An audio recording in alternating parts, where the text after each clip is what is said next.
सीरत हातिमुल अंबिया मोहम्मद सल्लल्लाहु अलैहि वसल्लम माह नबूवत तलू हुआ। किस्त नंबर 3। हज़रत इब्ने अब्बास रज़ी अल्लाह ताला अन्हु कहते हैं कि हजूर नबी करीम सल्लल्लाहु अलैहि वसल्लम इस दुनिया में तशरीफ़ लाए तो आपकी आनोल नाल कटी हुई थी। आनोल नाल को बच्चा पैदा होने के बाद दाया काटती है। आप खतना शुदा पैदा हुए। अब्दुल मुतल्लिब ये देखकर बेहद हैरान हुए और खुश भी। वो कहा करते थे मेरा बेटा निराली शान का होगा। अलहिदाया। आपकी पैदाइश से पहले मक्का के लोग खुशहाली और कहत का शिकार, लेकिन जो ही आपके दुनिया में तशरीफ़ लाने का वक्त करीब आया, बारिशें शुरू हो गईं, खुश्क साली दूर हो गई, दरख्त हरे भरे और फलों से लद गए, ज़मीन पर सब्ज़ा ही सब्ज़ा नजर आने लगा। पैदाइश के वक्त आप अपने हाथों पर झुके हुए थे, सर आसमान की तरफ था। एक रवायत के अल्फाज ये हैं कि घुटनों के बल झुके हुए थे, मतलब ये कि सजदा की सी हालत थी। तबकात, आपकी मुट्ठी बंद थी और शहादत की उंगली उठी हुई थी, जैसा कि हम नमाज में उठाते हैं।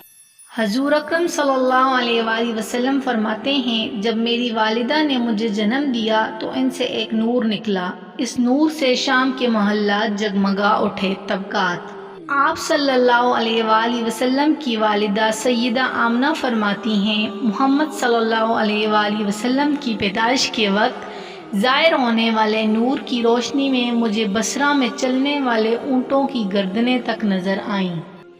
अल्लामा साली रहमहुल्लाह ने लिखा कि जब आप पैदा हुए तो आपने अल्लाह की तारीफ की। एक रवायत में ये अल्फाज आए, अल्लाहु अकबर कबीरा वल्हम्दुलिल्लाहि कसीरा व सुब्हानल्लाहि बुकरतन व असीला। अल्लाह ताला सबसे बड़ा है, अल्लाह ताला की बेहद तारीफ है और मैं सुबह शाम अल्लाह की पाकी बयान करता हूँ। आपकी विलादत किस दिन हुई, इस बात पर सबका इत्तेफाक है कि वो पीर का दिन था।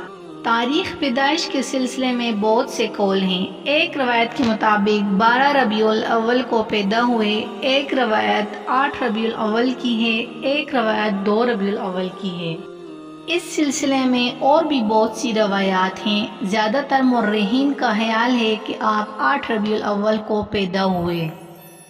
तकवीम के तरीके के हिसाब से जब तारीख निकाली गई तो 9 रबीउल अव्वल निकली। मतलब ये कि इस बारे में बिल्कुल सही बात किसी को मालूम नहीं। इस पर सबका इत्तेफाक है कि महीना रबीउल अव्वल का था और दिन पीर का था।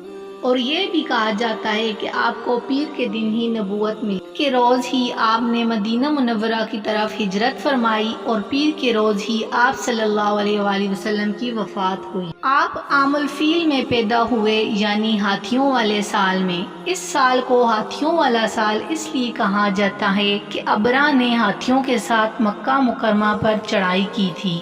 आपकी पैदाइश इस वाक़ये के कुछ ही दिन बाद हुई थी। वाक़या कुछ इस तरह है कि अबरा यमन का ईसाई हाकिम था। हज के दिनों में इसने देखा कि लोग बैतुल्लाह का हज करने जाते हैं। इसने लोगों से पूछा, ये लोग कहाँ जाते हैं? इसे जवाब मिला, बैतुल्लाह का हज करने के लिए मक्का जाते हैं। इसने पूछा, बैतुल्लाह किस चीज़ का बना हुआ है?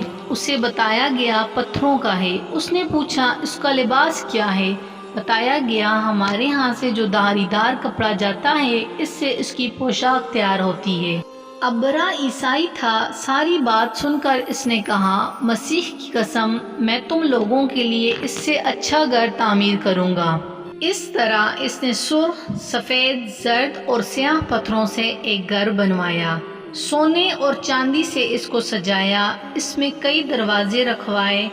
इसमें सोने के पुतले जुड़वाए। इसके दरमियान में जवाहिर लगवाए।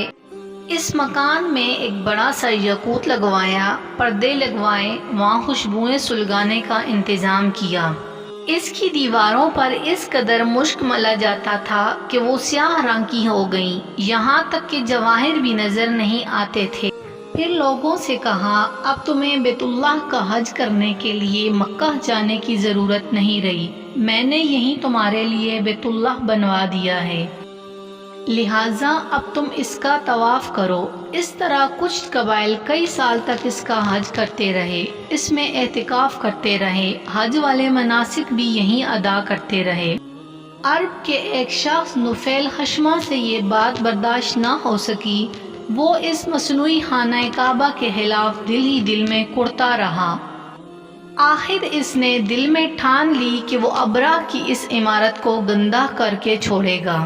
پھر ایک رات اس نے چوری چھپے بہت سی گندگی اس میں ڈال دی۔ ابرہ کو معلوم ہوا تو سخت غضبناک ہوا، کہنے لگا یہ کارروائی کسی عرب نے اپنے کعبہ کے لیے کی ہے، میں اسے ڈھا دوں گا، اس کا ایک ایک پتھر توڑ دوں گا۔ اس نے شاہ حبشہ کو یہ تفصیلات لکھ دیں، اس سے درخواست کی کہ وہ اپنا ہاتھی بھیج دے۔ اس ہاتھی کا نام محمود تھا۔ یہ اس قدر بڑا تھا کہ اتنا بڑا ہاتھی روئے زمین پر دیکھنے میں نہیں آیا تھا۔ جب ہاتھی اس کے پاس پہنچ گیا تو وہ اپنی فوج لے کر نکلا اور مکہ کا رخ کیا۔ یہ لشکر جب مکہ کے قریب و جوار میں پہنچا تو ابرہ نے فوج کو حکم دیا کہ ان لوگوں کے جانور لوٹ لیے جائیں۔ اس کے حکم پر فوجیوں نے جانور پکڑ لیے، ان میں عبد المطلب کے اونٹ بھی تھے۔ نفیل بھی اس لشکر میں ابرہ کے ساتھ موجود تھا اور یہ عبد المطلب کا دوست تھا۔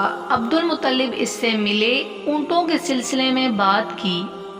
نفیل نے ابرہ سے کہا قریش کا سردار عبد المطلب ملنا چاہتا ہے، یہ شخص تمام عرب کا سردار ہے، شرف اور بزرگی اسے حاصل ہے، لوگوں میں اس کا بڑا اثر ہے، لوگوں کو اچھے اچھے گھوڑے دیتا ہے، انہیں عطیات دیتا ہے، کھانے کھلاتا ہے۔ یہ گویا عبد المطلب کا تعارف تھا۔ ابرہ نے انہیں ملاقات کے لیے بلا لیا۔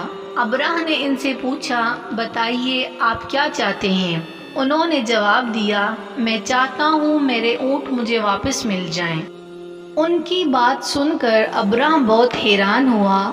اس نے کہا مجھے تو بتایا گیا تھا کہ آپ عرب کے سردار ہیں، بہت عزت اور بزرگی کے مالک ہیں، لیکن لگتا ہے کہ مجھ سے غلط بیانی کی گئی ہے، کیونکہ میرا خیال تھا آپ مجھ سے بیت اللہ کے بارے میں بات کریں گے، جس کو میں گرانے آیا ہوں اور جس کے ساتھ آپ سب کی عزت وابستہ ہے، لیکن آپ نے تو سرے سے اس کی بات ہی نہیں کی اور اپنے اونٹوں کا مطالبہ لے کر بیٹھ گئے، یہ کیا بات ہوئی؟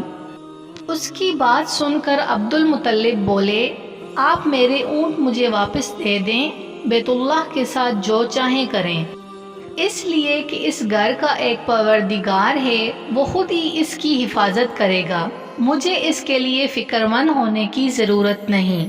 ان کی بات سن کر ابرہ نے حکم دیا ان کے اونٹ واپس دے دیے جائیں۔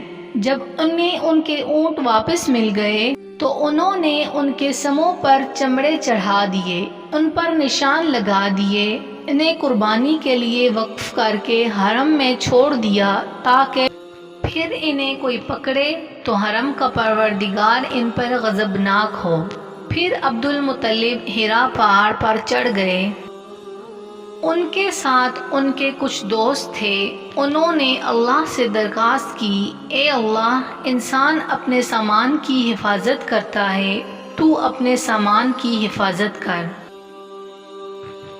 ادھر سے ابرہ اپنا لشکر لے کر آگے بڑھا، وہ خود ہاتھی پر سوار لشکر کے درمیان موجود تھا۔ ایسے میں اس کے ہاتھی نے آگے بڑھنے سے انکار کر دیا، وہ زمین پر بیٹھ گیا۔ ہاتھی دانوں نے اسے اٹھانے کی کوشش کی لیکن وہ نہ اٹھا، انہوں نے اس کے سر پر ضربیں لگائیں، آنکھ چبوئے مگر وہ کھڑا نہ ہوا۔ کچھ سوچ کر انہوں نے اس کا رخ یمن کی طرف کیا تو وہ فوراً اس طرف چلنے لگا، اس کا رخ پھر مکہ کی طرف کیا گیا تو وہ رک گیا۔ ہاتھی دانوں نے یہ تجربہ بار بار کیا، آخر ابرہ نے حکم دیا ہاتھی کو شراب پلائی جائے تاکہ نشے میں اسے ہوش نہ رہ جائے اور ہم اسے مکہ کی طرف آگے بڑھا سکیں۔ چنانچہ اسے شراب پلائی گئی لیکن اس پر بھی اس کا اثر نہیں ہوا، جاری ہے۔ اگر آپ کو ہماری ویڈیو پسند آئی ہے تو برائے مہربانی ہمارے چینل کو لائک اور سبسکرائب کیجیے تاکہ ہماری حوصلہ افزائی ہو پائے اور ہم مزید اچھی ویڈیوز بنا پائیں۔ شکریہ۔